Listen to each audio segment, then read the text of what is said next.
Good morning, everyone. I am CA Shruti Gupta, moderator for 29th Valuation Manthan session, 8 metrics used in valuation, organized by Valuation Standard Board of ICAI. We are delighted to welcome you all to an enriching journey through valuation expertise. Let us start our day by welcoming the Honorable Chairman of the Board, CA Hansraj Chugji, for opening remarks. Sir is a Central Council member and Chairman of Valuation Standard Board. Sir, please address us and take us in the right direction. Thank you, Shruti. You see, like when we thought of starting a series of the programs of that of such a level so that it remains continuity for the year or maybe in the time to come, moving forward to the another years when new chairman will be taking over. Fortunately, this idea came in from my co-chairperson in the committee or the board, CA Preeti Savla. She is also a council colleague in the from the western part. We immediately and the office immediately responded, which has been really well supported by the secretary of this board, Sonali Haldar, and definitely whole team, Rahul also, Dimple also. So then gained the momentum with the well supported by the each and every participants, which runs into the thousands, and each and every star speakers, those who have been asked for to join this program or the to address and to take care of this as a speaker. So moderators also at a different point of time every week we find someone or the other with the full encouragement to take this session forward and spend their time at least for 2 hours on this Sunday. Normally we talk about professionals like we all. Sunday also goes like unless until we learn something new on Sunday also.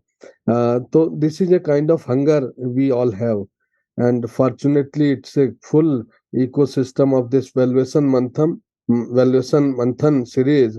Today we are moving towards the 29th series of this very developed program, and we have with us a speaker of the day, Dhaval Thakkarji, who hails from the western part from Gujarat, and bringing out to each one of us a subject which has really been taking us to many facets, like 8 metrics used in the valuation system. Naturally, we'll be finding a better developed mind at the end of the program on these subjects, and understanding of this valuation side. You see, like the growth happens with the economic development of the country, and as the business and the economy of this country, which has really been a great country for the globe also and for within ourselves also. The economy is bound to happen. The business is taking shape in a different way. Now, India is not a country like we are solely for ourselves, but it is for the globe also. So finding a place of that nature, the valuation has really taken a lead and bring out to the next level or many level further. It will be going to be key. We have to be well prepared for the futuristic approach, and we have to be well prepared, which is well accepted across the globe. Best of the practices, best of the methods, best of the metrics. So those with those kind of the understanding, we have to feel like this profession of the valuation side will be bringing out those who really wants to take this valuation as a full professional. So then it will be bringing out best to them also, or those who are really been integrating with the other professional activity around him or her. So that will be also bringing out best to be taken care of. So I personally believe so. This valuation Manthan series is really been giving best to those who really are interested to take out of it.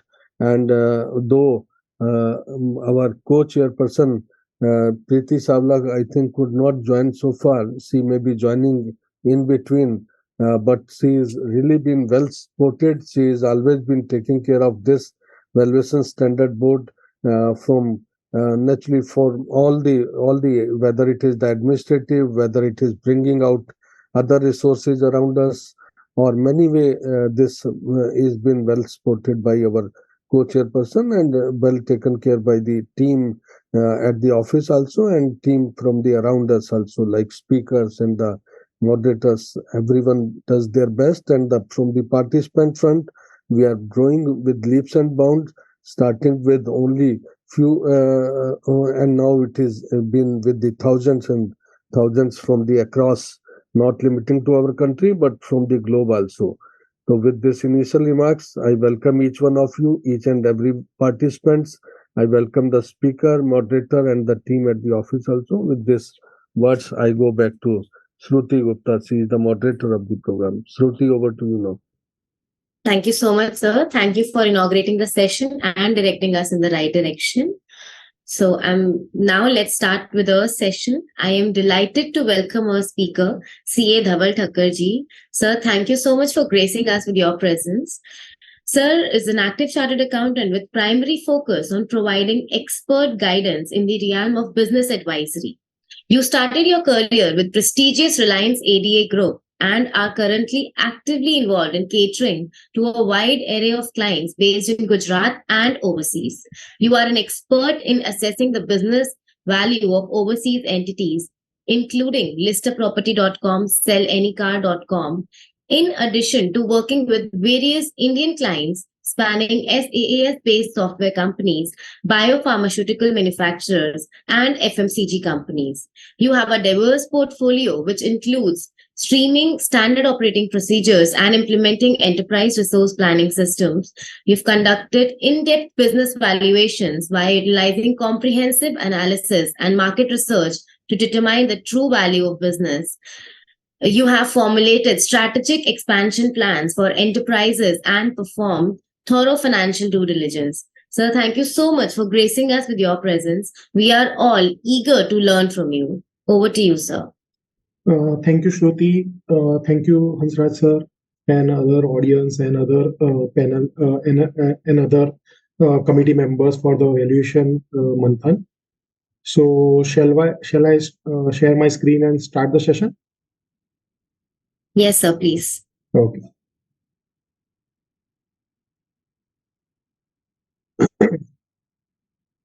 So I hope my screen is visible. Yes, sir, it is visible. It's not in the slideshow mode, so if you can put it in slideshow mode. Now it's? Yes, sir, perfect. Okay. So I start with some quote. Basically, valuation nowadays it's highly important, and through business economy, even the geopolitics, the technology, corporate governance, and other geopolitics parameters is highly important in terms of current valuation processes and decision making from the stakeholders and many other shareholders as well. So before metrics used in valuation, I will start with some basic fundamental of valuation. So let's discuss the fundamental of valuations. When does the valuation and organizations need? When does the company or the organization need the valuations? If anyone want to guess the any parameters, valuation कब करना होता है ideally? So anyone want to participate in that part? कुछ guess करना चाहोगे? श्रुति? So we need to value a company. अगर हम लोग उसको sell कर रहे हैं या फिर हम कुछ अपनी net worth जानना चाह रहे हैं, there are a lot of areas wherein we would need to do the valuation of the company or an organization. Merger के case में, demerger के case में. True. So I will share the other part. The lots of parameters and role, or not exactly the role, the reason behind the importance of the valuation and requirement of the valuations.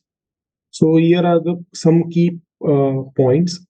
At the time of investment, suppose if an angel investors or some kind of house family house office, they want to invest in some kind of startups, not at the listed level but at the private level.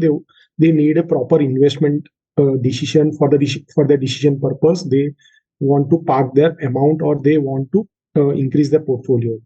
Definitely merger and acquisition is the use case for the valuation purpose. Other part is financings.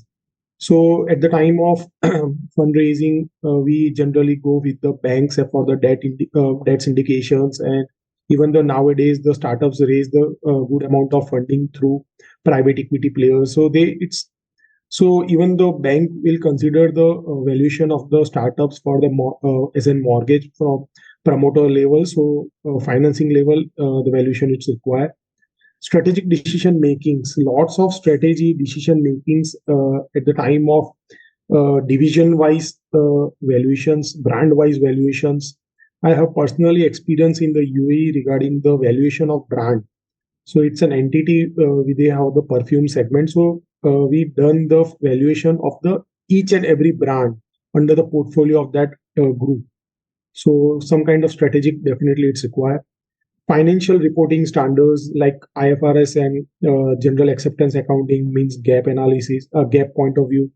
The reporting structures, the valuation is required.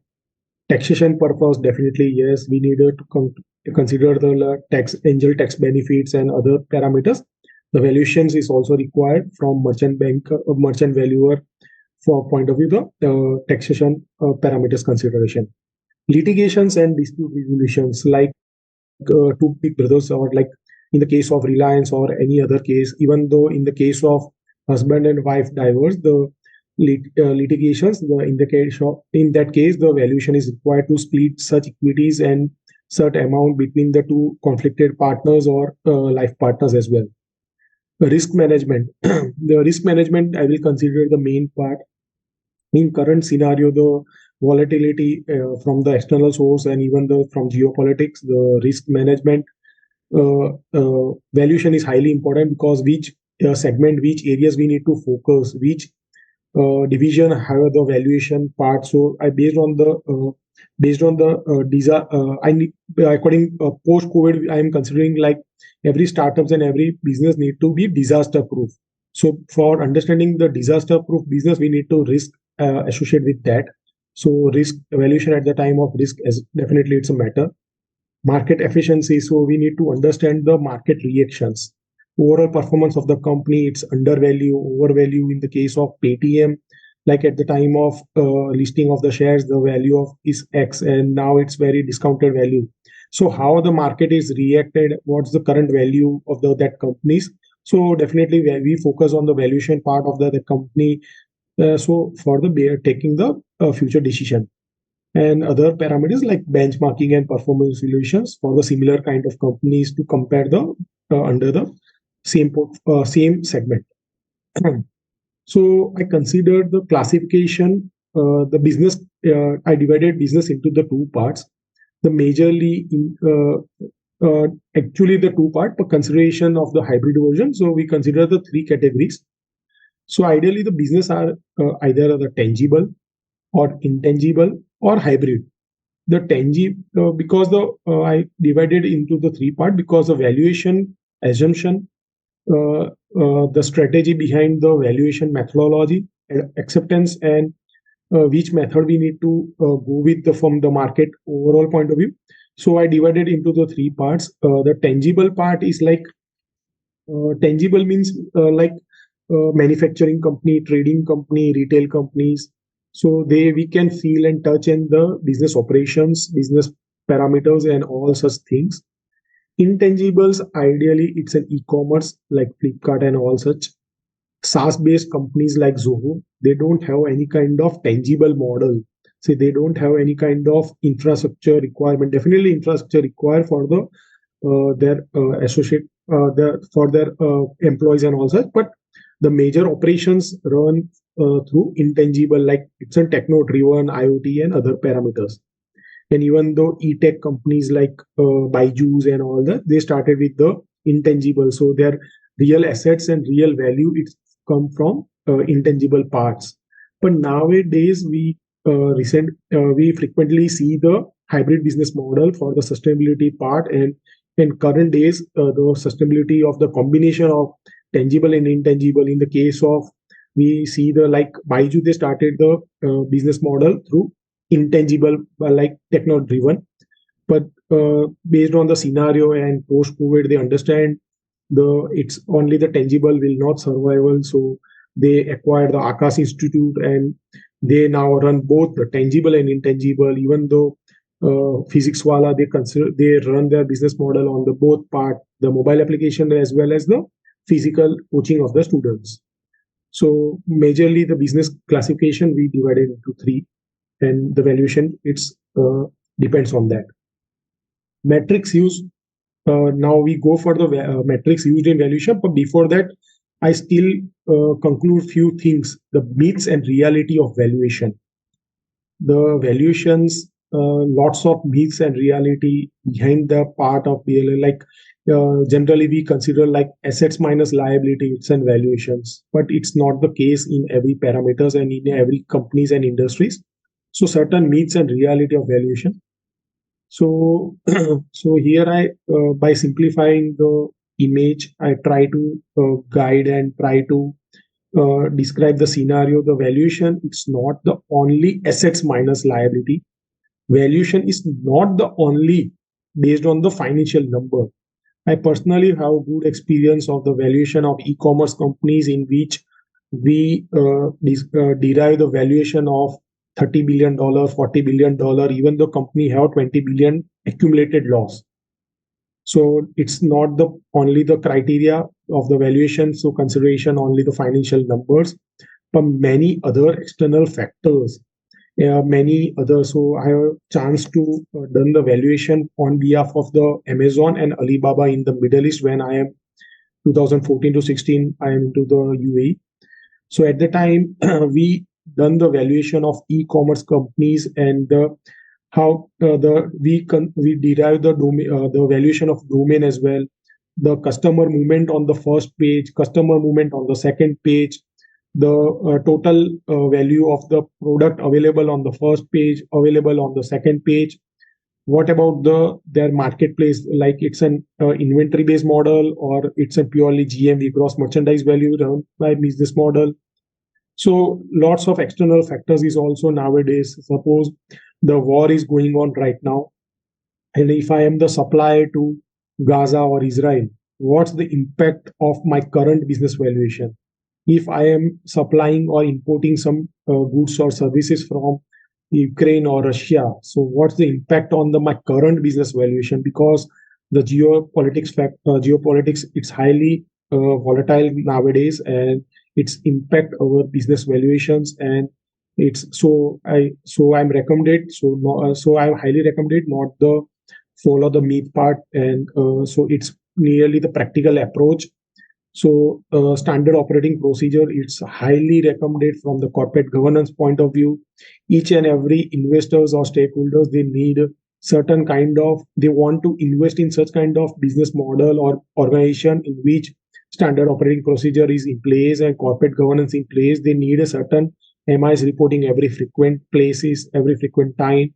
So without standard operating procedures and corporate governance, it's not feasible to get the real data at the real time. So SOP is highly recommended. And ERP and technology. So nowadays it's an era of AI, ML, and other parameters. So highly. So previously we run the maintain the books of accounts on the XYZ softwares, but nowadays we need to many realistic data and realistic numbers in front of us. And without ERP and right technology, I use the word right technology because lots of technology right now is available in front of you, but which technology is suitable, rightly fitted for us? It's not. We need to understand that part because it's considered. In the further slides, I will give some examples how the technology matters. ERP and or not general accounting, ERP matters at the time of valuation. So here are some considerations. So Shruti, I will consider and ask you. So here are the three case studies Suppose if you are an investor and every month or every quarter, I will prepare MIs in the form of Excel. So are you okay with that? So I have to invest and you will share MIS in Excel with me. Yes. So consider like I am the startup and I approach you for the investment. So you generally ask what kind of MIs you need, you provide me regularly on like monthly, quarterly. So in that case, generally people provide the MIs in the form of Excel and then cut copy paste into the form of PPT and PDF. So general time they prepared MIs in the form of Excel. So on Yes. the my case A, so 90% or currently I consider the 80 and 90% the people prepared MIs in the form of Excel. So current till date definitely it's okay. But on the consideration part case B, if I can provide such instead of Excel, if I can provide the numbers in some analytic and some decision making way, so are you okay in that? So are you go with case A or case B? If I want to compare A and B, then So case B will be more as it is graphically represented. Then it will be. I'll be able to understand it in a better way. true. So correct. You are correctly right. But still, I am sure your decision will change if after that give the option of case C. So case C is nowadays people using digital dashboard for their internal management, for the stakeholders, and even the investors. So I will click on the link.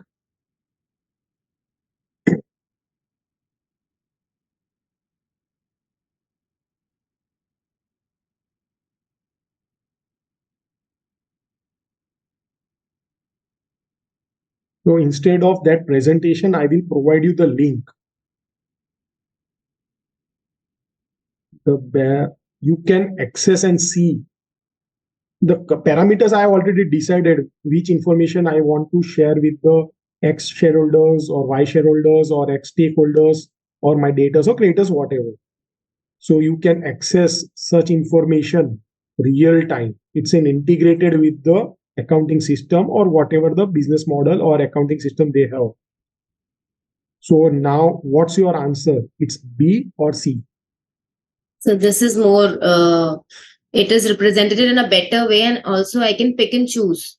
So it is Yes. giving me real time information, and it is helping me in making a better decision. So Yes. definitely C. So such kind of MIS nowadays startups are using. So it's a real time changing the data. And the stakeholders, they are more confident regarding the numbers and their security of the investment. So they can easily see the numbers of based on the whatever the KRA KPI indicators they define, geographical, top 5 customers, top 10 customers, movement analysis, or whatever the situation. Even though I show you some another link, this is for the fund flow movement. So when the investors inject some money they need, where they utilize such amount, and it's still integrated with the accounting system, and you can see the impact. Even if I can drill down till quarter, drill down till month, drill down till particular day, if I can provide such kind of link in the form of MIS in the form of link, the investor will get the more confidence regarding the startups and business model. They uh, like they upfront the rely on the startup co-founders and startup founders. They understand that regarding the corporate governance, they are clear and they have such kind of confidence. Like my fund and my money is in a park on the right startup and right segment. So such kind of MI is nowadays highly important, and you cannot believe, but it's reality. Such kind of valuation after such kind of MIS, one of my startups valuation value increased by $2 billion. It's $2 billion. They before they already providing such kind of Excel or such kind of graphical dashboard to their stakeholders and even the shareholders. But after real-time data integrated with the SAP, and they get the real-time updates regarding the movement of the operation and all such parameters. Next round, they in the particular next round, the valuation upfront increased by 2 billion due to this concept. So nowadays, technology play a highly important role in the part of valuation. So before seeing the part B, you are okay with A, then part B, and after seeing, I'm sure you always go with the part C. And I want to ask other available members. So which part you want to still go, A, B, or C? Can anyone want to participate and contribute from their part? Is there any available person? Shruti, can you help me in the communication part with the other members regarding this ABC? Yes, sir. So I will be shared if anyone shares, and I'll update. Sure. So let's discuss with the case study as well. So how the valuation impact from the current and political uh, political issues currently or at global level. Suppose in case, suppose on the left side, the supply of arms ammunitions to war zone countries. So my automatically valuation increase because the requirement of arms it's highly recommended in that part. But suppose I'm importing wheat from Russia and Ukraine and repacking and sending sale to the market into the Indian market by my brand name. But it's directly impacted my import part. So without the raw material, I'm not particular material, I'm not able to repack and refilling and sell to the local markets. So in that case, the my valuation automatically reduce. Even though at the time of actual funding or actual valuation done, I will because the geopolitics is actually not in our hand, but we can certain presume like based on the certain geopolitics speakers, we can consider like which areas we need to focus in next 12 months or 24 months or next 5 years based on the geopolitics movement.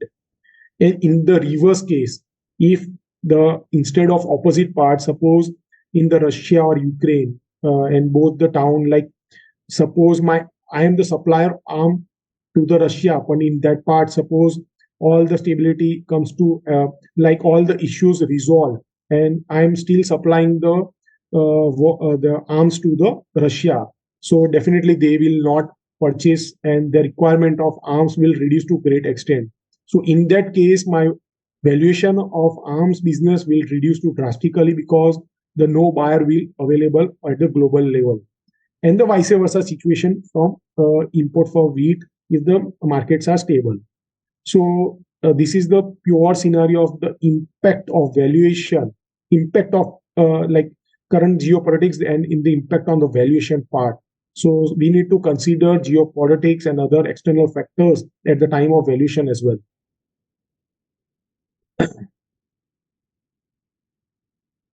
Sir, so participants are opting for option C Okay. The main reason is because it's digital. because it's providing also real-time update, and as you said, it is integrated with SAP as well. Okay. So that's why majority is opting for option C. Can we can you allow the speakers also, the participant also the want to actually convey their message? So it's important for me to understand their understanding level, how they understand the digital dashboard, or we can consider at the Q&A session if you anything you want. So we can do that. Just give me a moment. I'll figure it out and update. Sure. So meanwhile, I start other part as well. So at the time of valuation, I will also recommend do and don't at the time of valuation. Suppose I heard the one assignment for the valuation, but at the time of valuation, I only consider the financial numbers, ignore the part of feasibility, the other external factors. then definitely I am not the right person to do such things, because at the time of valuation, we need to consider the actual understanding of the business model, their current competitors, the most important go-to market strategy. What's the market strategy of the particular products or service they want to launch if the business and startups are new. So lots of due diligence parameters we need to consider at the time of valuations. So kindly avoid, as my highly recommended, kindly avoid the valuation by doing the shape of valuation work, because it will not give the right and correct, true and fair pictures, and even though client will not get the real value of the valuations, because the main valuation parameters like raising the fund, even though other partners level matters and many other matters. So for the valuation, will not only the focus the valuation part. Nowadays valuation is connected with the pitch deck. So valuation we do for the value raising the fundraising at the time of fundraising round, to pitching the investors. So according to me and based on my past experience, I have done almost half century, means I have done almost 50 or more assignments in the part of valuation, due diligence, drafting of term sheets, and fundraising, help the startups for the fundraising part. So I like based on my experience, the pitch deck is a highly important fundamental first part, because when we are pitching to investors, the deck of 10 page 12 page is highly important to attract that investors, because the valuation part will consider at later on stage if they consider the business model is fundable or not, it's scalable or not. And we need to story script for the we need to define and design the story of that startup and the startup journey we need to consider at the time of valuation and investor speaking. So according to me, feasibility come business valuation report, pitch deck, and storytelling content go all together at the time of valuation, because we need our purpose of the valuation is basically successful completion of the task, and this combination of this ring help the clients for their fundraising round and the objectives of the valuation. So according to me, if you consider certain parameters which is ideally the opposite to avoid, then the queue of such person I consider it's an investors.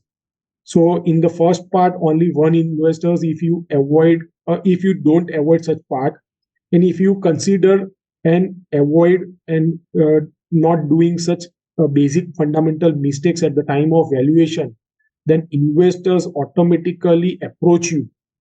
And even though many stakeholders like I am into the packaging material, so my stakeholders want to associate me with me for the expansion of their business. So highly recommended few things at the time of valuation: high level transparency of data, small KRA KPI metrics, small numbers which investors want to see in the deck, valuation, assumption parts, and even the business report. Do valuation assignment almost ethical conduct, consideration ethical part. Many times what happened, the SSE or particular client appoint us for the for the part of valuation. So we consider and the assumption provided by the client, we consider straight away that assumption and use for our valuation metrics. Definitely, we need to consider that. But our ethical practice, like if one partner provides such data and other partner are not agree with that data, so it's not ethical. We can consider only one partner or one director. We need to consider and take a view of the all the stakeholders, all the management people at the time of valuation, because we are doing the valuation of the company or organization, not on behalf of the directors. So ethical conduct, we need to highly focus on that. And at the time of valuation, we need to understand the real objective behind the valuation assignment. Many a times, the chartered accountant and other professionals do such kind of mistakes. they don't understand the real objective of the valuations, because objective of the valuation matters at the time of valuation working assumption part. Suppose my objective of the valuation, it's basically only fundraising round. So I can, and if my objective of the valuation, it's basically to maintain the corporate governance for the strategic decision. The valuation working in the both the case will differ because of the corporate governance go with the technology, SOPs, and many other things. And valuation for the fundraising, definitely it's not technology highly important, but it's matter. But in that both the case, valuation differ. Here are the some few case I want to share. And the rules of the valuation and rules of the game actually differ in practical scenario, because valuation we do like at the time of valuation, my growth is best, my management is good, my numbers are positive, still investor don't consider your valuation, because valuation it's only for the working. It's not compulsion the investor inject on the same valuation numbers. Suppose my valuation based on the assumption my valuation is $100 million, suppose, but no investors are ready to inject the fund at $100 million, then what's the sense of the $100 million valuation? So always it's a game, and in the part of the investor. So here are the few. Is the example. This is the recent example I can correlate with. In the last match, Virat Kohli won to only 3 runs away from the century. The particular bowler, it's clearly the wide. Even the wide, the umpire not consider the ball as a wide. It's on the, I can correlate with the investor here, the umpire. So my financial is positive, my growth is 4x, management is good. Still, investor consider low valuation as compared to previous round of value funding. It's purely depends on value investors. The current your current business model is attract to the investors or not. How many investors are ready to pool and pump the investors? Is there any lead investor at the time of fundraising round? Many other external factors, like if I am injecting uh, funding, if I consider like before and after few months, like previously the recently the GST rate for gaming industry is increased to 28%. So automatically Dream 11 the valuation reduced drastically, because it's directly impacted on the revenue cash inflow. So such kind of external parameters, it's impacted the business model of the particular sector. So here are the case like investors, it's purely mood of the investors, current scenarios, and invest whatever the valuation you define and derive. Investor inject and you top that valuation, it's the final valuation amount. So here I case the investors are Mary Mercy level. So the investors are inject at the valuation of after considering the current scenarios. So finally, I come to the valuation metrics or metrics used in the valuation. So different methodology, different metrics for the valuation part. Instead of 8, here I consider the more than 13 valuation metrics generally used in the current scenario at the local means India level and even the global level. I have done personally the experience of such metrics for my actual assignments. So market valuation, it's like a listed company. Generally, we compare the market value divided by number of equity shares. So it's oftenly we can derive the value of that particular share of the company. So it's generally easily we can derive any. There is no high level efficiency and education is required for to understand the market value of the Reliance, because it's already available on the air. The second part, enterprise value. Enterprise value, like I want to valuation done for the Adani Group. So lots of standalone balance sheet, lots of standalone numbers and business. I need to consolidate that part at the time of and consideration at the time of valuation, and like Adani acquired the cement divisions or any kind of solar business. So they compare the enterprise, and such kind of valuation we can generally use at the time of merger acquisition. Third part, price to earning. Price to earning is basically is in stock value, stock price divided by the EPS value. It's widely used the metric to assess the relative valuation of the company in relation to its earning. Because like suppose I am the investors, I am the small retail investors and doing the my investment portfolio on the BSE and NSE listed companies. So generally people consider the valuation impact on x revenue, x earning, and what's the valuation at the y earning. So it's volatile based on the earning, but here the main drawback, like earning means it's a top line, so it's not considered the bottom line like profit and other parameters.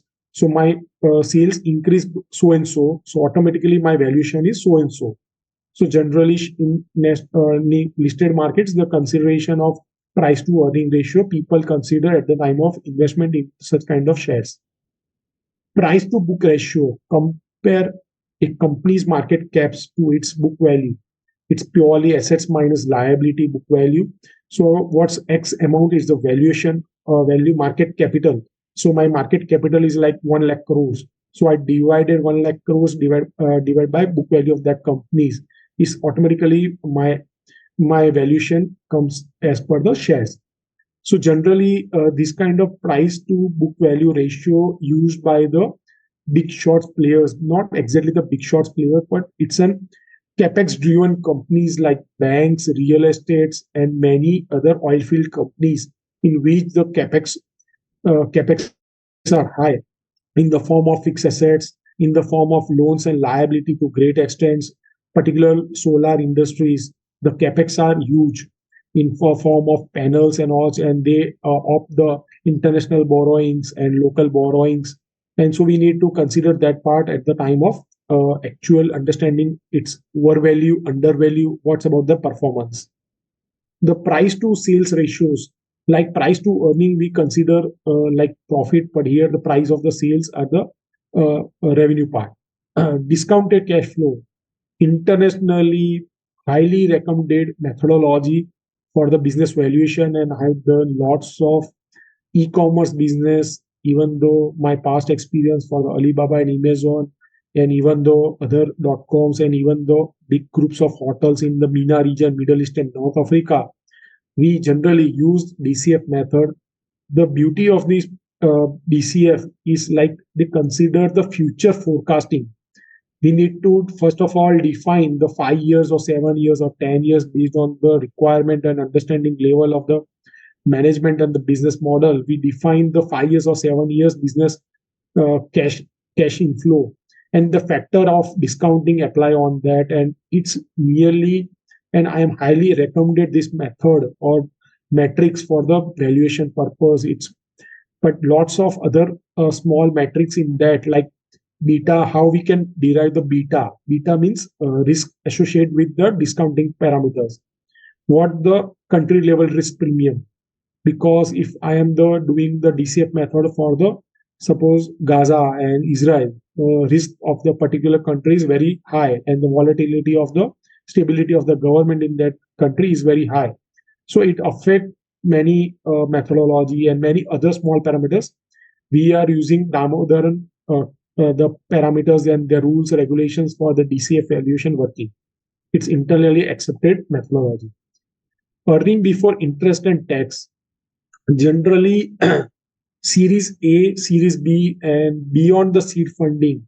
This method is a consideration for the derive the earnings, actual earnings. Suppose I am the startup, my debts are high, and now my business are growing, and now it's a time for the fundraising in the form of series A and series B post pre-seed level. The investors, they want the cash inflow, or they want to understand the earnings before interest, because they know after injecting my so handsome amount, the debt burden reduced to great extent. So they need a realistic data in the form of earning before interest and tax, so they can easily understand, take the decision based on the actual investable startups or not. Uh, One more part, like other like comparable company analysis. It's a CCA. So generally, at later on stage, people use comparable methodology. Comparable methodology means if I have the business of like similar kind of the Flipkart, so I can comparable certain PES means base sales, beta book value. I can compare with the comparable like Amazon, Mintra, where the business verticals and business metrics are the same or near kind of same. So generally used for the comparable, but it's used at the later and matured level startups. In that case, we can compare $1 billion versus $1 billion. It's not compare like million versus billion and thousands versus billion. So this kind of methodology used for the mature level startups. Dividend discount model. Dividend discount model, generally we can consider, you can see like the movement of valuation, it's plus or minus at the time of dividend distribution by the particular company. Generally we can see such kind of movement at the time of like Infosys and TCS and many other companies who are basically distribute the dividend very frequently, like yearly or 2 yearly, or many companies every 6 months as well. So their movement of the valuation, definitely it depends on the dividend, how much they issue at the time of dividend distribution. Asset based valuation generally used into the traditional method. Suppose I want to do the valuation of small companies. In this, there is no such kind of like such kind of technology. Is there no such kind of like tangible or intangible items? So in that, we can easily derive the valuation based on the assets minus liability and want to apply 2x, 1.5x, whatever the negotiation part between the two parties, if they want to inject in that part. The traditional method, the people generally use such kind of valuation where straight away business model of trading generally. Multiple analysis, basically, I have personally done like in the Middle East, I done the valuation of the Millennium Group of hotels. It's a top 10 hotelier in the globe. So we, at the time of such valuation assignment, we compared the valuation metrics and the beta of the particular, compare with the Marriott, Hyatt, and we can compare such kind of clients for the. But in that case, we have such kind of data available or online. Suppose I done the valuation of the such groups, but in the MENA region, Middle East and North Africa, such data is not easily available because very less company available on the stock exchange in the locally. So we can compare the international available parameters in the US, UK, and other Nasdaq's parameters companies for the multiple analysis. Replacement cost method is generally at the time of acquisition of old and goodwill company. I can suppose I acquire a particular company only for the purpose of assets they have. Suppose this kind of replacement cost method they use for the acquisition of textile company.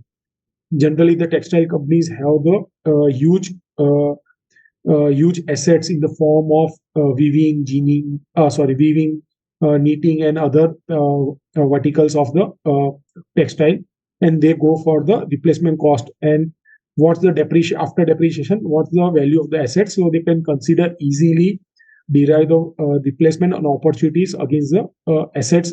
If they want, they go with the new machine. It's completely take the decision new versus old. In short, you can consider that part as well. Intangible assets, uh, intangible lots of intangible assets like domain. Even though I can acquire a company and in which resources are available, so resources are also the intangible, like IoT machines, IoT equipments, SaaS based model. Many are such which are intangible. And even though IFRS 3, the PPA, purchase price allocation, in the purchase price allocation, we need to done the valuation of all the intangible assets at the time of acquisition and the allocation of the goodwill. It's ideally, I am not sure, but it's not compulsion in the India up to the 200 or 500 crores companies. But overseas, it's a generally they acquire the company and the allocation of goodwill in the form of intangible, they go for the PPA price, purchase price allocation method. And many others like ESOP, every ventures, we see how the combination of the own metrics, they use their own derived, they define metrics for the valuations. It's a maybe the combination of one or two or three. They can see the numbers and define their own metrics for the valuation purpose. So, any question till date, till time? So I cover few scenario in the form of journey, fundamentals, real-time case studies, and even the metrics regarding to the valuation. Shruti and other participant have any person have any kind of question, so we can go. And question is compulsory, and because I believe in the 5X strategy. More the question asked, the more the clarity of the audience, and even though from my level it's increased, so it's compulsory to ask 5 questions. Shruti? So yes, there are a couple of questions. So first, I'll start with why the audience cannot share directly with you. They can only share the questions through the tech support team. Okay. So first, you asked about choosing between option C, A, B, or C when we were using the Power BI module. So the participants have shared that they opted for option C because the dashboard was integrated with ERP. Okay. And also they wanted the valuer to get limited access of ERP, which was possible while we were sharing the ERP. And in that way, they can extract whatever information they need. This will increase confidence and also provide value to the whole process. Yes. So this was the reason that has been shared by participants. Now, there are a couple of questions. I'll start. The first question is, how information available in public, whether negative or positive, impact valuation? Lots. At the time of valuation, we need to consider many factors, and one of the is basically the information available on air. Many times, the information available on air is it's not it's not always it's in true numbers. Suppose in the case of Hindenburg and Adani case, if I consider that particular report, then Adani is the fraud company and the valuation of the company is drastically reduced, and we all see that. So at the time of valuation, we need to consider many other facts, and true as an valuer of the company, or even though professional or an advisor of that company, we need to consider and educate our clients regarding the actual facts. And such facts we need to represent in the form of reports to our all the shareholders and stakeholders, so they can confident whatever the information available on the air, whatever the information available on the report, which is basically not approved authority agencies in many cases, then we need to ignore. On how to cover up such data, it's analytic. Generally such kind of group giant company, I have past experience in the Reliance, I'm into the ADAG group, the numbers are not in the favorable at the time I am aware I am on that company. So we define many other non-financial parameters like growth of the company, number of projects available in hand, number of opportunities available in front of us. We combine all such non-financial information in the form of reports. The investors and stakeholders get some kind of confidence. And even though my financial number are not in favorable, but other parameters are in favorable, then definitely it's matter from the eyes of the management and shareholders. So information is I consider like information easily available, but right information is available or not, we need to check each and every fact. Thank you so much. So there's another question. Can we see future projections in Power BI or projections are available in Excel only?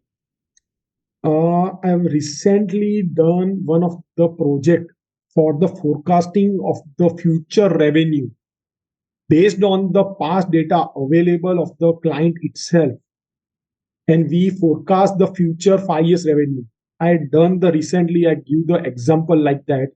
My client have more than 10 crore line items. They are into the technology marketplace for the solar industry. It's a listed company. So they have lots of data in the form of raw data. Like they have the data of IoT, like uh, solar panel. Solar panel give the energy in how many energy provide in which month. What about the weather of that particular moment? What about if the dust is certain level dust is on the panel? So such kind of lots of raw data they give us with the help of Power BI, Power Query. So this is the beauty of the technology. We use such technology and we give analytic futuristic sales revenue. Suppose I give the example, like we give report in the form. Suppose in the month of October, your sunlight and particular whole, we can compare the whole month data with the next year. Like आपके अक्टूबर में next year sun rays की ये light होगी तो आपके generation of energy ये निकलेगी. Suppose आपके सोलर पैनल पे dust level of 10%, then energy reduce to great extent. So automatic cleaning companies, they need to open or not, in which areas basically opportunities of the other ancillary business of the solar industry is available or not. We need to provide, and based on such data they uh, introduce the other division of the cleaning of the solar, other improvement of the AI, and based on such number we derive 5 year projection of that company in the form of 5 year new vertical. How many verticals you can target it in next year, next 3 years, next 4 years, depends on the availability of the cost of raw material, means solar chips, solar panels, the nuts, bolts, and other raw material for the setup of the solar panels and solar plant. So you can use technology to great extent for the future forecasting based on your current and raw data ideally. So such kind of solution you can use for the valuation, and technology, it's definitely helping them. Thank you so much. The next question is, how will you factor using MIS in valuation? So MIS is basically depends the indicators require the management and stakeholders what they want on frequent basis. Suppose I am an director, but my role is limited to see the production and inventory. Then, as a director, even though I am a director, but my day-to-day requirement to see the production movement, QC movement, my BOM, bill of material, my material movement, my the finished goods and raw material. So it's purely depends on the requirement in Power BI or Data Studio or any other Tableau or any such kind of digital platform. It's a beauty. You can create your own dashboard. Even though 5 directors, you can create a 5 different dashboard for the 5 different directors. The source of data, it's not only you can integrate with the technology like ERP, but you can also integrate with the your Google Sheet. Even though in the laptop or PC, whatever form you are data punching in the Excel, you can fetch such data with the help of PBIX file. You can retrieve such data, and with the all the combination. If in particular dashboard, I wanted uh, fetch the data from ERP, from Excel, and from Google Sheet, you can allocate the combination of three as well. So it's a purely requirement of the management. Indicators can be anything, but generally clients don't understand the technology, and so first of all we provide some kind of demo. So like create some kind of dashboard, then they come up with the one kind, मुझे ये भी चाहिए, मुझे ये भी चाहिए. Can you merge this combination in the form of my suppose hedging. suppose one of my client into the export business, they are 100% EOU. So the frequency of hedging is extremely high. So they need us export data along with the hedging analysis. So we create a many combination and create a dashboard for the client, so that whenever they export what's the movement for the hedging, they really understand for the future forecasting. So it purely depends, and it purely depends on the management and how the we professional we understand the key RKP indicators. Thank you so much, sir. The next question is, what are the factors that can affect the accuracy of EBIT as a valuation metric? EB. IT. Okay. EBIT. Before What are the interest. factors? Should I repeat the question? No. So earning before interest and tax, no? Yes. Okay. So what's the factors affecting an accuracy level? What are the factors that can affect the accuracy of EBIT as a valuation metric? Okay. So generally in EBIT valuation, we consider and eliminate interest part and tax part. So it depends on volatility of interest, volatility of the taxation movement. I have given the case of the indirect taxation for the Dream 11. But suppose the rate of corporate tax, the change for particular company or particular year. Suppose previously the rate is 25, and now suppose the finance minister come up with the new taxation rate, suppose 35. So in that case, it affects my external cash flow. So in that case, we need to consider the for the movement. But generally, interest and taxation part, it's not a volatile in such a country like India, and in particular in India, because it's not drastically ups and downs of the interest rate, not ups and downs in the form of taxation. So rest everything we can consider, but other than interest and tax, lots of other factors like raw material movement. But I will consider it's an operational part. It depends on the many other factors, but definitely labor, the employee cost and raw material cost, we need to consider at the time of EBIT calculation of the valuation. Thank you, sir. The next question is, how can ROE be used to evaluate a company's efficiency in utilizing shareholders' equity? I personally don't have such kind of practical exposure in this valuation methodology, but it depends on from the eye point of the stakeholders. They generally inject in such kind of company in which the particular ROI is basically stable. Stable means it's not a fluctuating in the part of valuation. So I'm not commenting on that part because of the practical approach I don't have right now in that case. But definitely I consider the volatility of that movement is my decision making process. Thank you so much, sir. The next question is, can you re-explain valuation where there are high intangibles like OEM approvals for an automobile industry or high value of brand ambassadors for FMCG? So intangible valuation of intangible, it's a critical part, because lots of external factors. Suppose in the case of I consider as a brand ambassador, but it's not in the FMCG, but I consider like with the EduTech. The Shah Rukh Khan is the brand ambassador of Baiju, and the case of Aryan Khan definitely affect the valuation of Baiju, because people start hating the Shah Rukh Khan, and because it's damaged their brand image. So such kind of generally FMCG, like are considered like fog or any ITC or any other MNC company. Generally, when we consider the celebrity as a brand ambassador, we need to consider many checks or facts beyond that. Because suppose if the particular movie of the celebrity is coming in next 1 year or 2 years, and suppose the particular example, if I consider the example, the movie of that celebrity is uh, totally flop, then definitely brand value or brand image of particular the celebrity reduced to great extent, and it's directly impacted on the value of that particular company in which is the face value. So definitely we consider long-term parameters, past track record is highly important.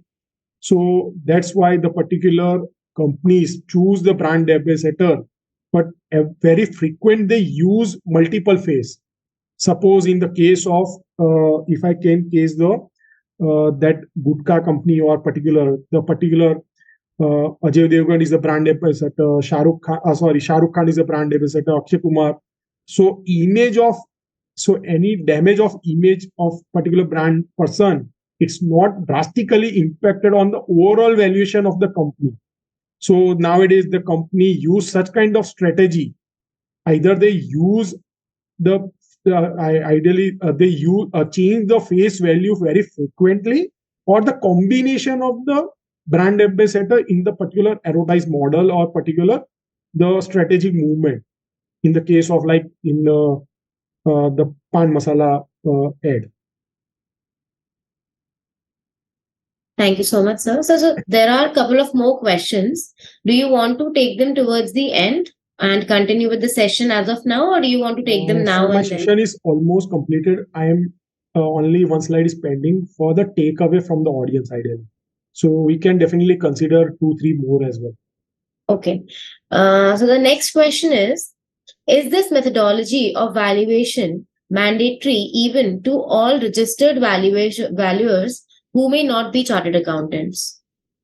Can you repeat once again? So the question is this methodology of valuation mandatory even to all registered valuers who may not be chartered accountants?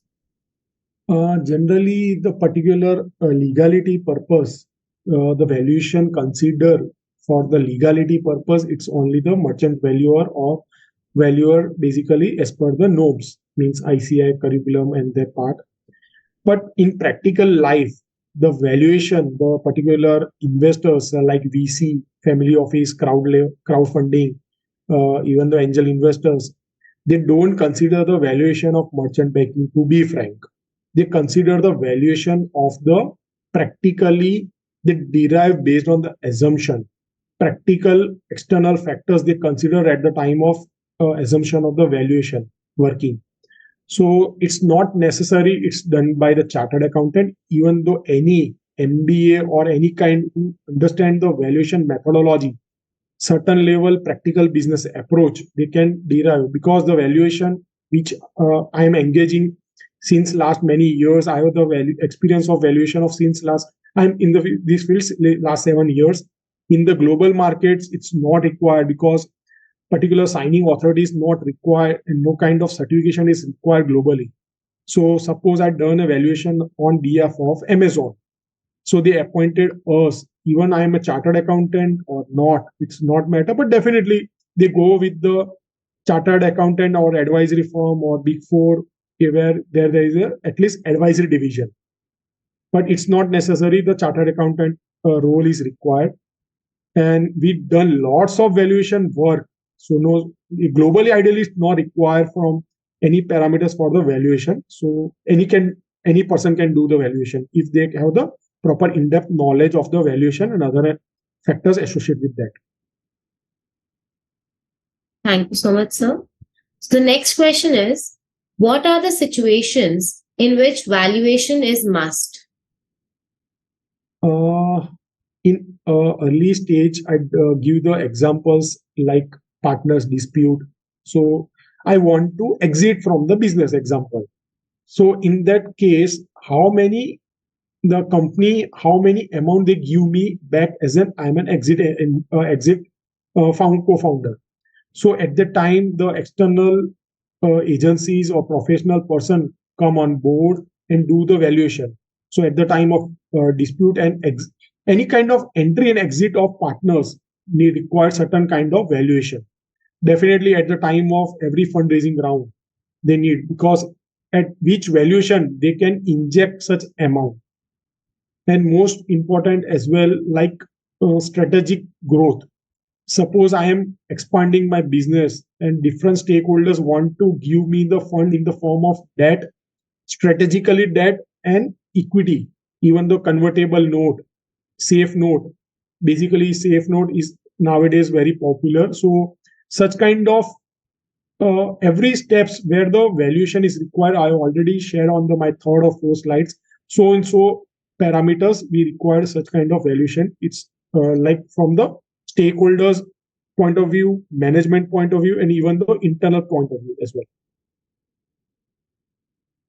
Thank you, sir. The next question is how to calculate correct terminal value for valuing the company. Many a times it is noticed that terminal value of more than 70 to 75% of company value and is very sensitive to changes in assumption. Generally, terminal value we use at the time of valuation by the methodology of discounted cash flow. The terminal value is highly important, but it's correlate with the many other factors like discounted rate, terminal value for the next 5 years or 7 years. What's the value is a terminal point of view? We can consider that.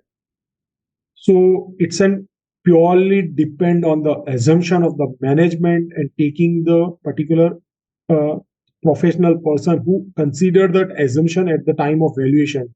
But it's purely depends on value assumption of the management and the investors or stakeholders who understand that value and approved and ready to invest on that terminal value and ready to invest on that valuation. But you correctly said like it's purely volatile because my valuation it's so and so depends on the terminal value at the time of fifth year or seventh year cash inflow, discounted cash inflow.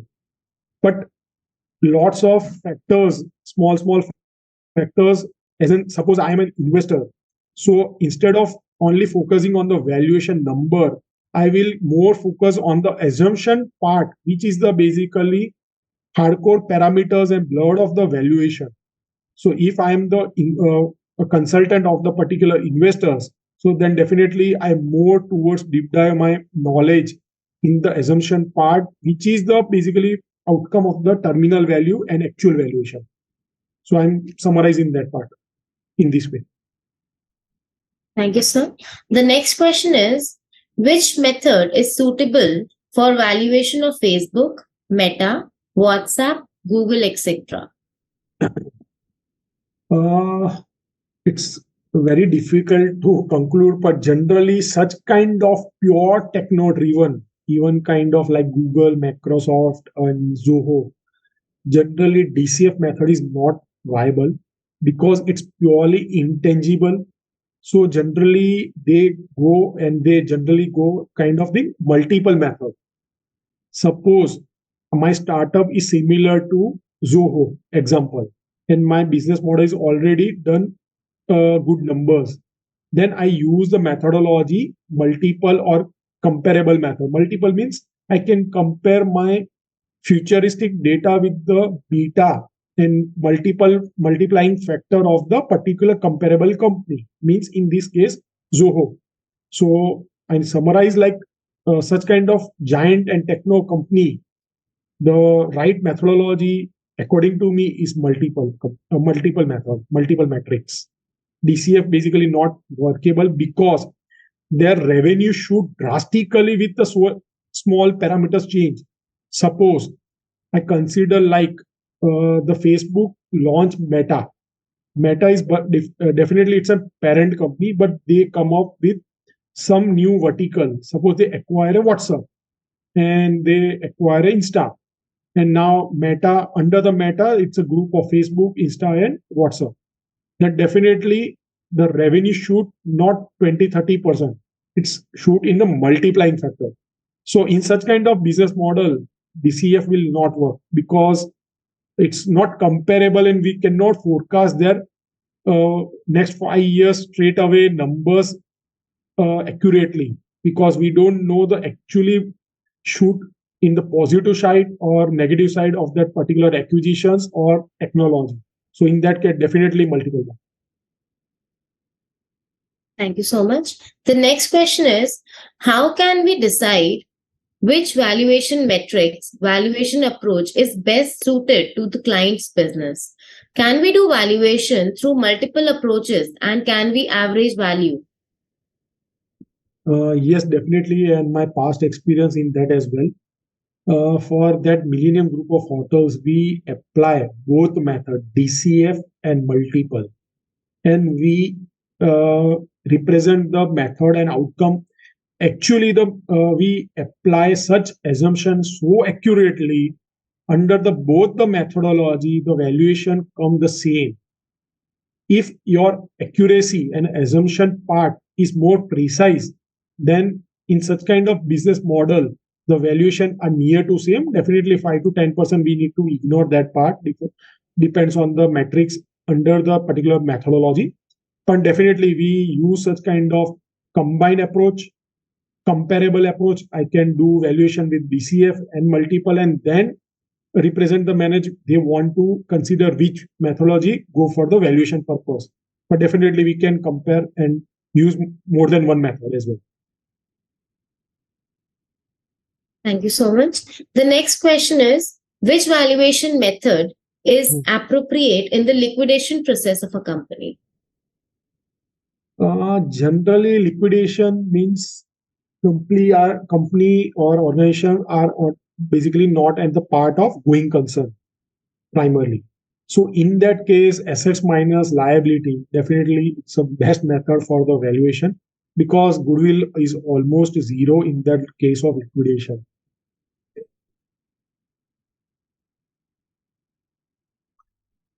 Thank you so much. So there's another question.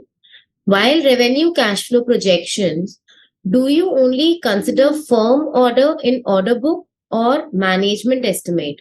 And if management estimate, then what portion you take into account that revenue is fictitious?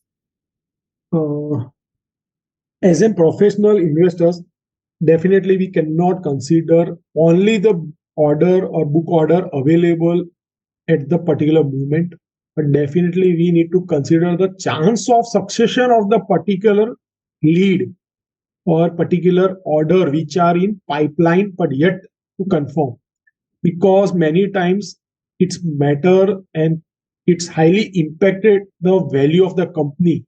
If I consider, like, suppose I want to consider the valuation of Reliance example, their KG6 basin, the even though certain their few their basin basically outcome is fixed because of the technology and they already proved. But suppose if certain oil other source of oil which are basically we need to see the what's the chance of succession of that if we get the such resources from the particular mine or particular coal or example. So we need to, as an we take the some expert opinion in that case. We take, suppose is most technical field, suppose get some kind of order we get or not, then definitely we can take a professional as well, chance of the past trend. On some kind of technology, suppose my this beta version is basically accepted in the market or not, then definitely we need to take some kind of expert opinion, some kind of expert level certifications. What's the chance of the stability of such kind of technology? Then definitely it's impacted the valuation of that company. But if you can consider me as a professional person, definitely I will consider such order, such technology, such futuristic order which is not yet come, such future technology which is in pipeline, I definitely consider at the time of valuation because it's matter for that organization for the future expansion and growth. Thank you, sir. So there are 5, 6 more questions. Should I take them first or would you want to continue first?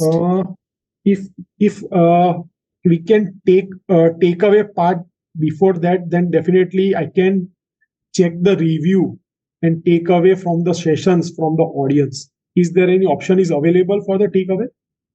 So you can ask the audience and they can share it, and the takeaways will be shared with us through the tech support team only. Okay. So they can write it in the chat box and I can read them out. Okay, so can you guide the audience the mention the particular takeaway of the today's session in the text? Meanwhile, we are addressing the all the 5 or 6 questions right now we have. So at least inform so they can text or the message on the chat box. Sure, sure. So, as everyone has heard what Dhavalji just said, so I would urge the audience to share certain takeaways, couple of points, what they liked in the session, and share them in the chat box, and which will be shared with us through the tech support team, and we can And share it. even the dislike, I am also welcome that part because I want to. I'm constantly believe in the mirror image of myself. So even the negative takeaway is also welcome for me. Okay, sir. Great. So, meanwhile, the audience shares the takeaways, we can Sure, continue with the question and sure, answers. sure. So the next question is, what shall be the valuation method adopted for the road project company which has big portion of assets as right to collect tools? Suppose in case of I consider like toll collection business. Uh, Sir, it's a road project company which has okay. big portion of assets as right to collect tools, not toll, tools. It Tools might be means toll, however. I think it's tool because a road project it's a toll I do. Huh. It, it, Okay. it might be toll. Yes.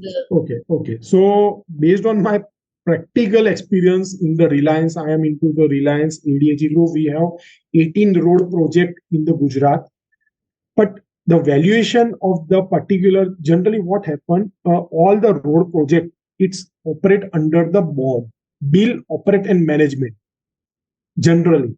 So build operate and management means what, like we have 25 years of journey or life cycle of the, so in that we have considered like 2 years for the construction or road development project, and then my maximum limit of revenue collection is suppose 25 years. So I can go up to maximum 23, balance 23 years, I can collect the revenue from the particular that toll plaza. But many a times external, particularly in road project, suppose I started a road project and I consider 2 years for the construction and development of the particular road or infrastructure. For many a times ROW means right of way. So my projects is delayed by suppose 1 year. So now maximum it's an international bidding many a times. So in that case, you cannot modify the terms and condition of the particular road projects or years in that. So practically as per the tender, my collection period should be 23 years. But due to delay of 1 year, now my collection period of only 22 years. So it definitely affect the valuation of that company, valuation of that project, viability of that project. So in infrastructure company or infrastructure project, the delay of any kind of project, delay of any kind of uh, delay due to external source, government, change of government, whatever the reason, but delay equal to cost, and definitely in that case, the valuation effect of that company drastically. And I personally experience, and you can see the ADAG group numbers due to the lots of power transmission, R power, road project. The major reason of the falls of that particular ADAG group, Anil Ambani group, is because of the delay. Each and every project delay by 2 years, 3 years, and even though 5 years. So definitely, delay is the key parameters to understand the valuation of that toll or infrastructure company. Thank you. The next question is valuation of entity in hyperinflation economy different? And if yes, how? Uh, suppose I consider like game industry, because game industry or even the more hyper fluctuating consider I can crypto mining. I have a few clients in crypto as well, crypto mining as well.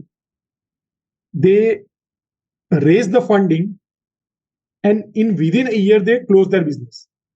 So such kind of volatile in that business, because lots of government regulation is still not clear. Even though they move their business to international, they move their business and HO to UAE because their free zones are available. But even though volatile in such a nature, even though international market and international sentiments are not favor, after raising a almost $2 million at a handsome valuation, the business is basically stopped. You can see the many crypto startups, even though very crypto startups, Coin DCX, and many others, we see and frequently see their ad on TV, television, but currently they are no more. So depends on nature of business, highly volatile. It's purely like we need to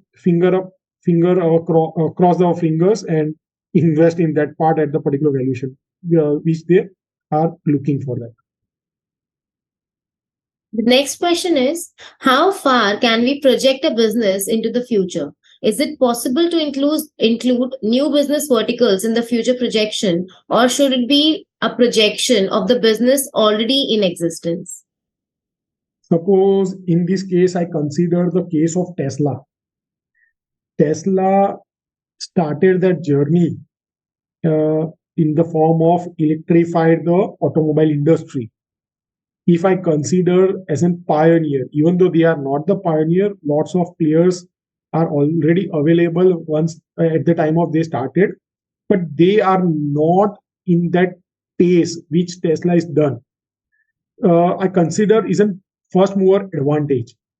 The business in which I am into and the existence of that technology, that business vertical is not available, then definitely risk of upper hand and risk and reward towards growth both are high.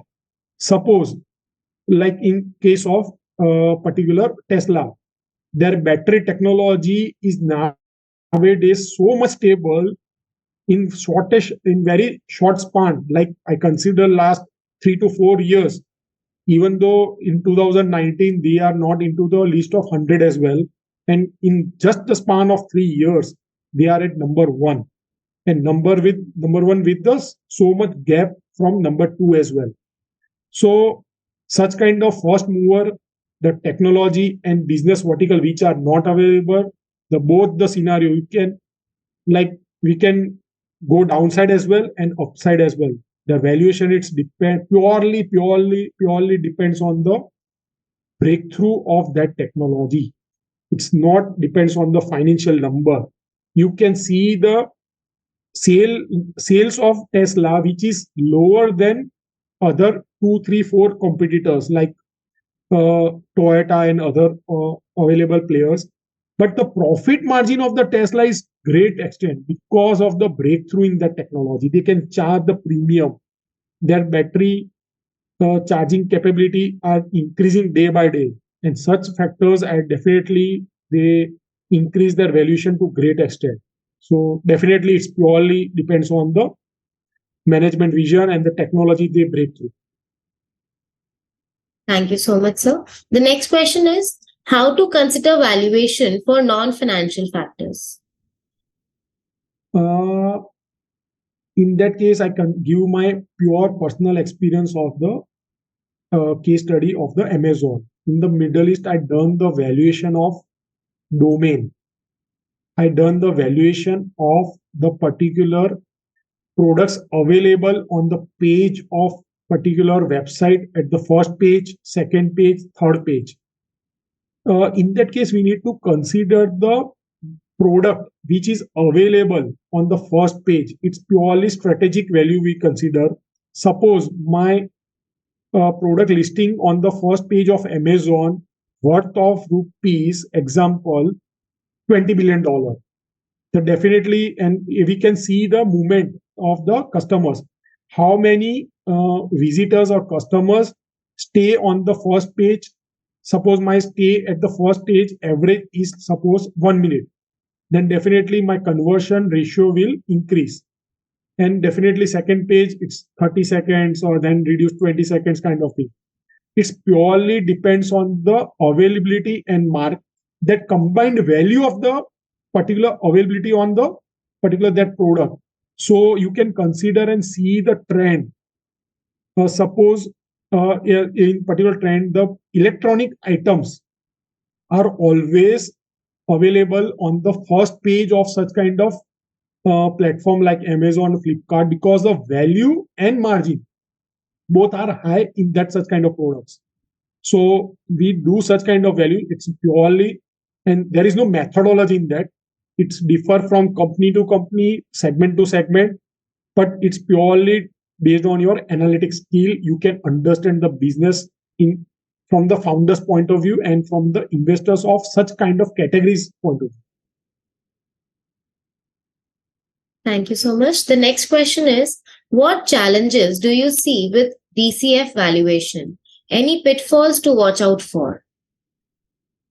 Generally, the biggest loophole or generally biggest drawback in consideration of valuation of through DCF method, when such secondary resource data is not available for the beta testing and comparable point. Suppose when we are doing valuation of the MENA region, any Middle East and North African companies, for their suppose UAE based company, Jordan and Oman, the secondary data is not available for the calculation and small metrics which we are using for the DCF, then definitely we need to consider the other factors for the at the time of valuation, and we combine 2-3 methods for the valuation. But ideally DCF is easily acceptable from the developing countries in which listed companies data is easily available for the metrics point of view. Rest no such kind of limitation, but definitely consideration of the right assumption is key factor of the valuation through DCF. If our valuation assumption is wrong, is not accurate, not up to the mark, then definitely valuation is drastically wrong track. So assumption part is highly dependent. Thank you. The next question is there any case where the valuation of listed entity was done and market value was challenged? You can consider the case of Paytm. Valuation way before listing, I think their last funding round of $16 billion. Market, and once they come to the market straight away reject that valuation. Even though you can consider the case of OYO, I'm not sure, but at the last valuation round is $12 billion, and they are into the planning of valuation, IPO, and they are mostly filing the prospectus at $8 billion. So the investor who entered at the valuation of $12 billion, they're definitely straight away 1/3 reduction in the valuation part. So in .com's technology company, we see such kind of trend, definitely yes. Generally, it's available and such kind of trend for the. So that's why the very few companies in the form of such tangible companies are listing through stock exchange. But many companies, the listing that done stock in the not in India but in Nasdaq, and even though in European countries, because the reason the investor trend of the retail investor trend and the particular ecosystem of the investors is totally different from India to US, because their Silicon investors group, their particular ecosystem is already mature. So that's why definitely it's purely fluctuating in case of intangible assets, and Paytm is a real live example in front of us. Thank you, sir. The next question is, what is the use of market research reports? Market means secondary market research or primary, because it's totally different. And so maybe we can discuss both, because the question does not specify secondary or primary. Many times primary and secondary market research is highly important. So we do like feasibility study. We as a professional generally do the secondary feasibility study or secondary market research. Such numbers is basically it's a key assumption part for the valuation. But more the accurate data comes from primary source only. Suppose example, Bain and Company, generally they are good in terms of research of the market research. Suppose I want to develop or suppose I want to start one more Zydus Cadila in another part of Gujarat.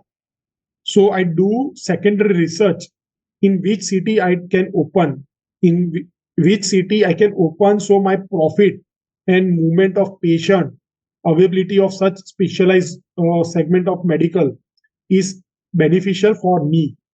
So such kind of basic ground level primary and secondary research data is the key assumption parameters. So definitely for doing the valuation work, we need to understand the primary and secondary, at least secondary research work for secondary market research data. We need to understand because at the time of valuation, generally client not appoint okay, so and so company do valuation, so and so company do such kind of research for behalf of the valuation work, and you consider such assumption. They appoint and give us the scope of work. You do secondary research, and based on such assumption, your valuation will work. So ideally, as a professional, we need to understand how to do secondary market research. Lots of tools is also available right now, even though we recently complete one task for a UAE based group company with the help of ChatGPT. Even though you can subscribe the Bloomberg data for the secondary research, and many other tools are already paid and free. Both are available for the secondary research and primary research for the valuation working. So you can explore that part as well. Thank you, sir. The next question is how to value the valuation of a CA firm. Uh, in particular, suppose I want to acquire a CA firm, I need to consider many small metrics, which basically it's an important task of CA. Suppose I am 100% into the advisory field, in which my assignments are not in recurring nature. Suppose I done valuation, due diligence, drafting of term sheet. It's one time kind of assignment only. It's not recurring. It's based on the need of the event. So such kind of form, the valuation is basically goodwill, but the recurring revenue is less, then definitely the overall valuation will impact and reduce. But suppose my revenue is more and recurring, and we recently in the process of acquisition of 3 CA firm in different part of the India, in South as well, in Gujarat as well, and in Maharashtra. So generally, acquisition and valuation of the firms depends on the recurring revenue, goodwill, and other parameters like how many chartered accountant they have. It's their particular CA firm is peer review or not. How currently article is the assets of that particular firm. So we consider the how many articles right now they have in hand, how many income tax files, so many. So all such data is an assumption part and futuristic cash flow generation. It's help for us for the valuation. But generally, valuation it's not the only method for the completion of this transaction, because in the CA firm, the face value of that particular key partners is highly important. So generally, acquisition of the firm is a period of at least 2 years.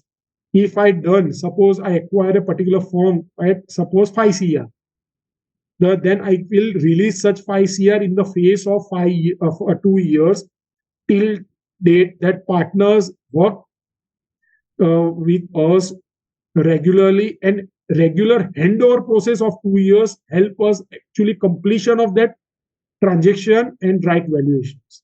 So valuation plus smooth transmission of that particular transaction is highly important in such kind of valuation of chartered accountant firm. Thank you, sir.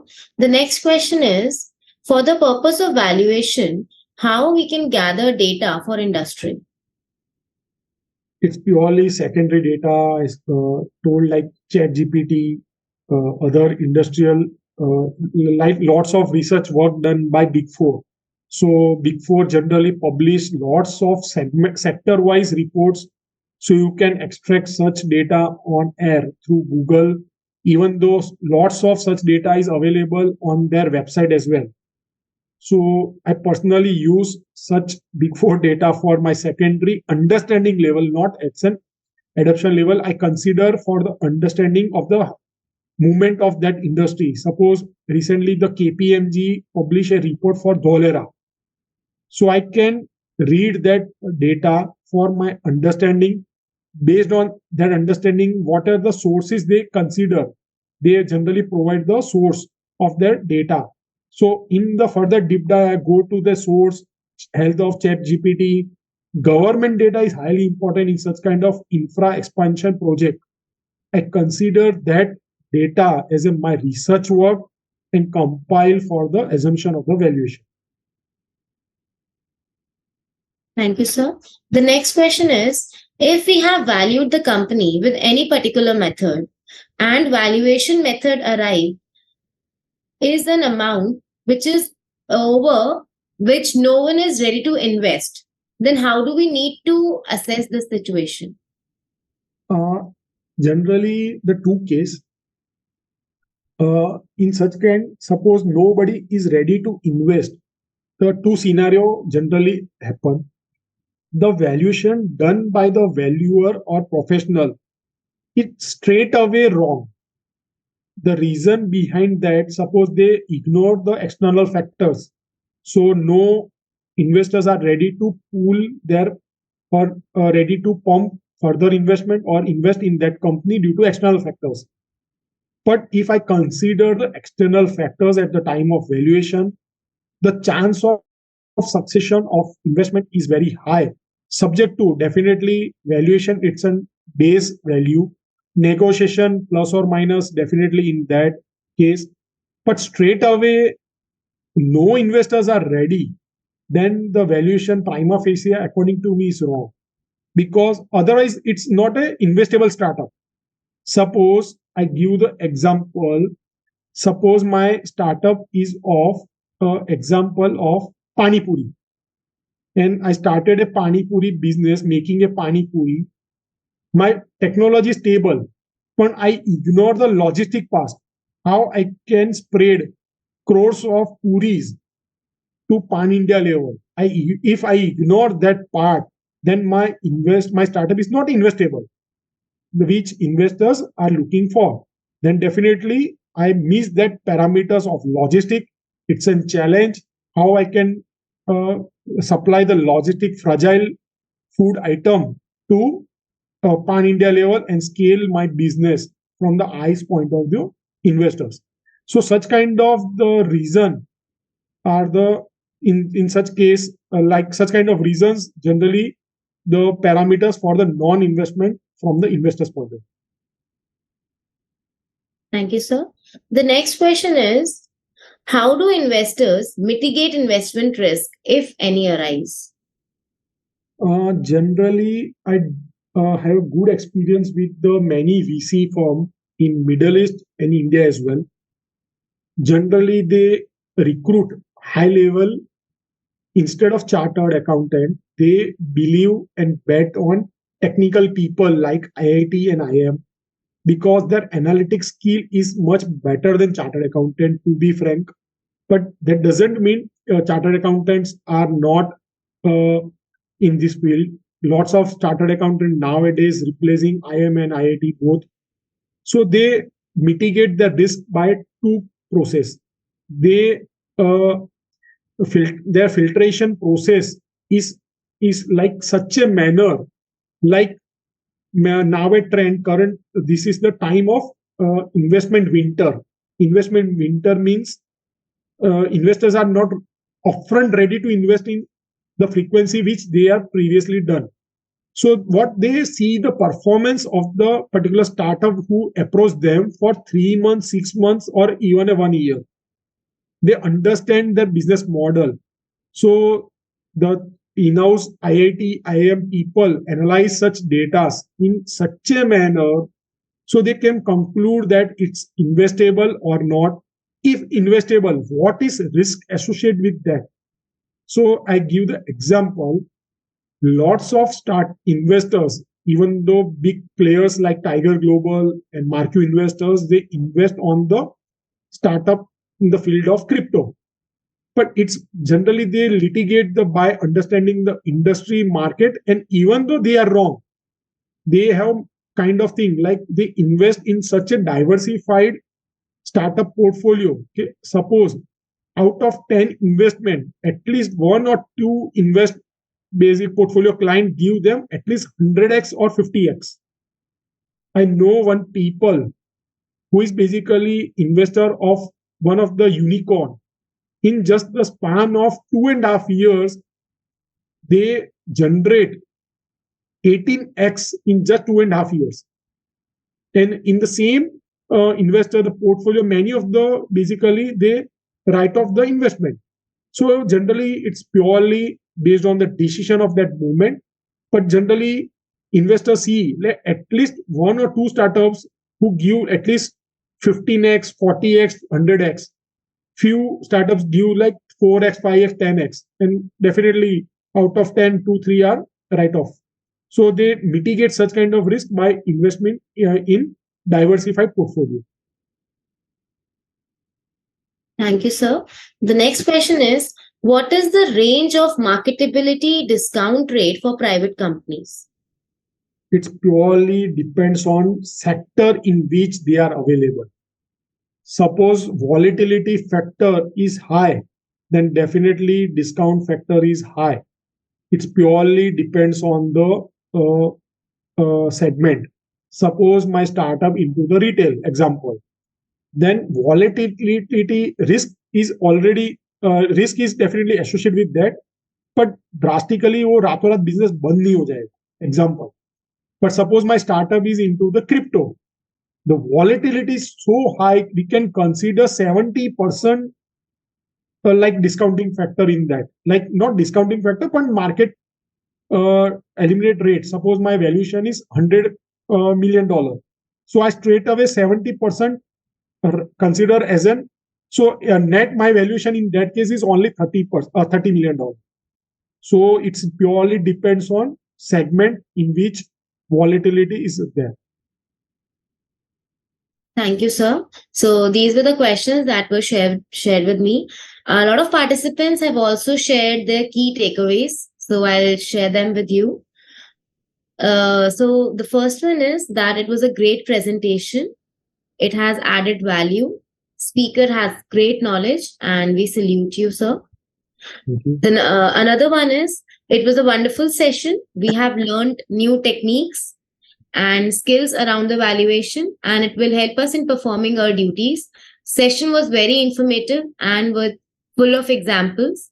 Thank you so much for the session. Another one is the session was good and better understanding of valuation metrics. Another one is industry-wise valuation method post-investment, monitoring metric valuation, brand ambassador impact. These are the key takeaways the participant has. And another key takeaway is that consistency in the performance is must for keeping and growing the value of business. Yes.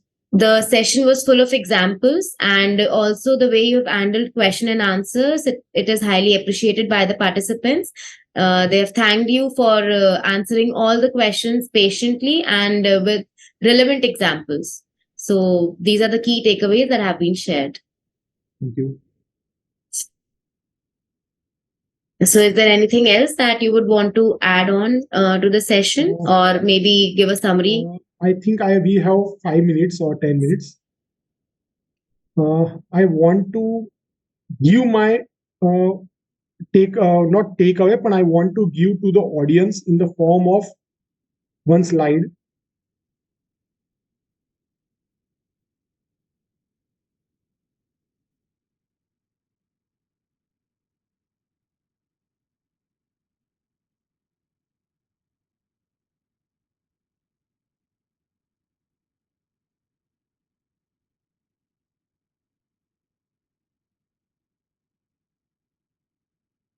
So it's my pleasure to give the today's as a speaker. But for the particular, I am also believing to the back to the society and back to the audience and back to the globe. So I believe in hardcore technology. I believe in the futuristic data mining and data scenario. So who are the audience? This is the basically my back to the audience strategy for the CA firm, CA fraternity, CA group.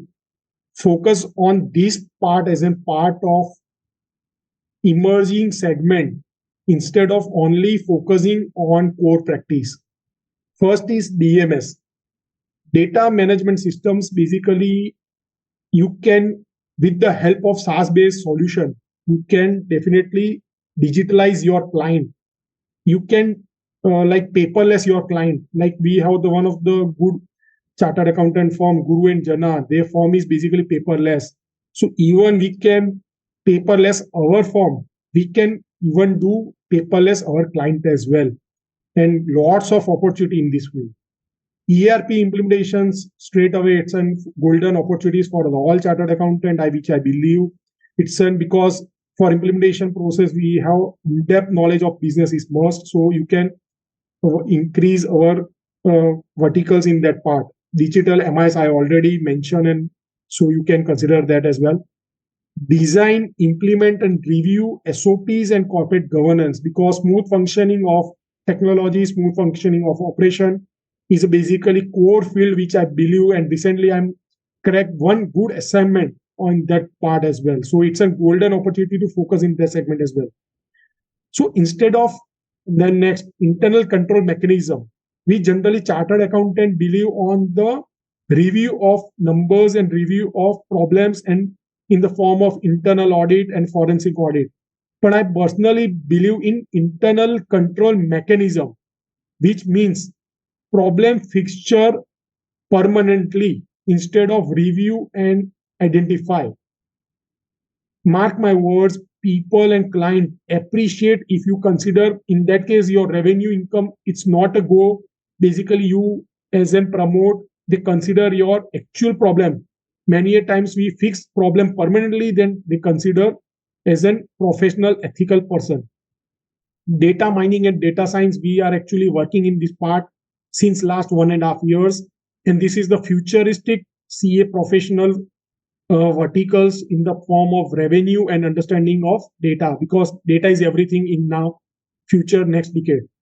And due diligence beyond financial. So I already told you, like due diligence of website, there of traffic of people on that particular website, due diligence of the other than the financials, numbers, future manpowers, and all such things. It's highly, all such are the basically high revenue generated verticals from the futures point of view. So if you consider as an consider my back to the audience in the form of futuristic revenue generation for the chartered accountant firm. Thank you.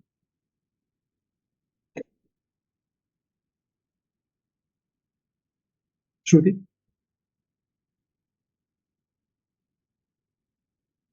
So thank you so much, sir, for sharing all the prospects that are available for our future and what to look forward to. And it was really an enriching session, and it was a great discussion, even a great learning experience. Thank you so much. So, as we conclude this session, we extend our sincere thanks to our distinguished speaker, CA Dhaval Thakkarji. It was an enriching experience, sir. Thank you so much for sharing all the insights with us. Thank you. So, before concluding, I would just want to request the participants to fill the feedback form. It will be appearing on the webcast screen, and also you can view all the past sessions that have been conducted by the valuation board through ICAI YouTube channel. But no CPERs will be granted for the session that you view online on YouTube. CPERs are only for live sessions, and the sessions that the today's session, it will be updated in next 4 5 days. So you can view all the past sessions as well as the current session in next week.